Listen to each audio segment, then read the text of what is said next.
மேலோட்டமாக பார்த்தால் ஒரு பதவி உங்களுக்கு அதிகாரத்தை தரலாம். நிஜமான அதிகாரத்தை வளர்த்துக் கொள்வதற்கு முன்னால் அதிகாரம் என்றால் என்ன என்பதை நாம் முதலில் புரிந்து கொள்ள வேண்டும். அதிகாரத்தை ஆதோரிட்டி உடனடியாக வழங்கிவிட முடியும். ஆனால் செல்வாக்கை இன்ஃப்ளூயன்ஸ் உருவாக்குவதற்கு காலம் எடுக்கும். அதிகாரம் என்பது உங்கள் பதவியில் இருந்து வருகிறது.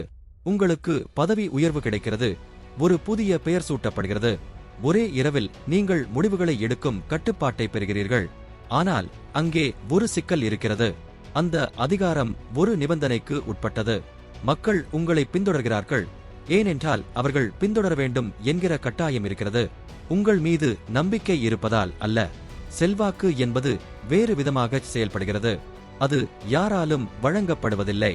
அது மெல்ல மெல்ல நம்பிக்கையாலும் உறவுகளாலும் கட்டியெழுப்பப்படுகிறது. இங்கே மக்கள் உங்களை கட்டாயத்தினால் பின்தொடர்வதில்லை, அவர்கள் விருப்பப்பட்டு உங்களை பின்தொடர்கிறார்கள். அதனால்தான் செல்வாக்கு என்பது அதிகாரத்தை விட வலிமையானது. எதை கொடுக்க முடியுமோ அதை திரும்பப் பெறவும் முடியும். ஒரு நிறுவனத்தின் மாற்றத்தில் உங்கள் பதவி ஒரே நாளில் பறிக்கப்படலாம்.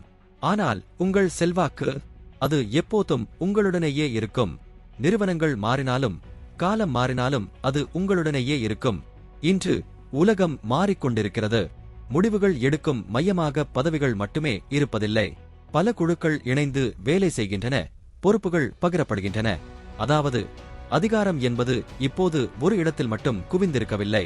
அது தெளிவாக செயல்படுபவர்களிடமும் மற்றவர்களை ஒருங்கிணைப்பவர்களிடமும் தானாகவே நகர்கிறது. பெரிய பதவி பெயர் வைத்திருப்பவர்களை விட அதிகாரம் இல்லாமலேயே மற்றவர்களை வழிநடத்த தெரிந்தவர்களே இன்று மதிப்புமிக்கவர்களாக இருக்கிறார்கள். அதிகாரம் என்பது கொடுக்கப்படுவது, ஆனால் செல்வாக்கு என்பது சம்பாதிக்க வேண்டியது. உலகம் இப்போது செல்வாக்கை நோக்கி நகர்ந்து கொண்டிருக்கிறது.